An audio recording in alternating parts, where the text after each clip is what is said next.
महाराष्ट्राला ऐतिहासिक आणि पौराणिक वारसा लाभलेला आहे. राज्यातील विविध भागात अनेक प्राचीन मंदिरे आहे. या प्रत्येक मंदिराचा एक वेगळा इतिहास आहे.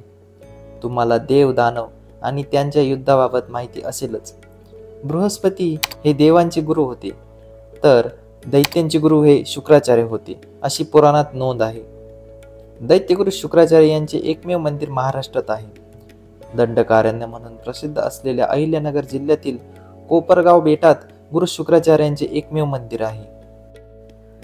या मंदिराचे वैशिष्ट्य म्हणजे या गुरु शुक्राचार्य मंदिरात शुभ कार्य किंवा विवाह करण्यास कोणताही मुहूर्त लागत नाही, असे हे जगातील एकमेव मंदिर आहे, अशी मान्यता आहे.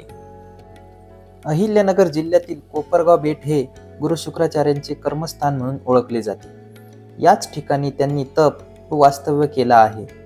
या भूमीवर त्यांचा आश्रमही होता, अशी इतिहासात नोंद सापडते. दैत्यगुरु शुक्राचार्य हे महर्षी भृगू यांचे पुत्र तर ब्रह्मदेवांचे नातू होते. देवदानवांच्या युद्धात दैत्यांना मार्गदर्शन केले.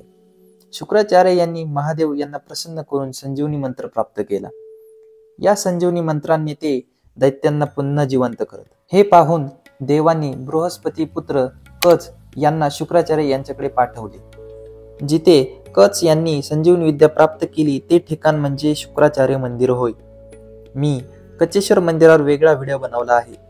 आपण राईट कॉर्नरच्या आयकॉनवर क्लिक करून किंवा माझ्या व्हिडिओमध्ये जाऊनही तो व्हिडिओ बघू शकता.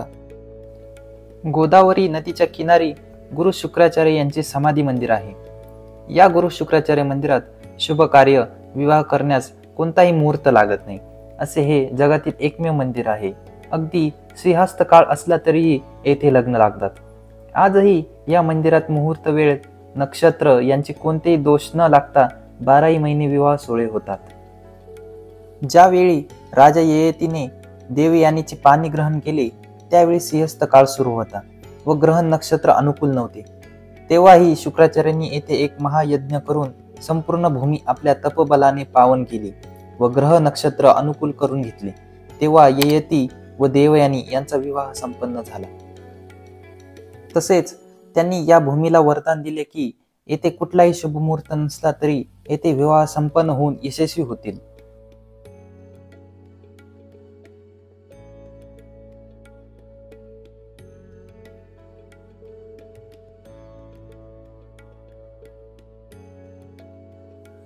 गुरु शुक्राचार्यांच्या मंदिरासमोर पेशव्यांनी वाड्याच्या अवशेषातून देवळाच्या ओऱ्यापूर्वी बांधलेल्या असून समोर विष्णू आणि गणपती यांची मंदिरे आहेत. भगवान शंकर आणि शुक्राचार्य हे एकमेकांशी समान आहेत आणि अशा प्रकारे महाशिवरात्रीच्या दिवशी किंवा इतर कोणत्याही शुभ मुहूर्तावर शुक्राचार्यांची तोंड ओळख करणे हे स्वतः भगवान शंकराचे रूप मानले जाते. भगवान शंकरांनी शुक्राचार्यांना दिलेल्या आशीर्वादामुळे भक्तांना पुण्यकर्म प्राप्त होते.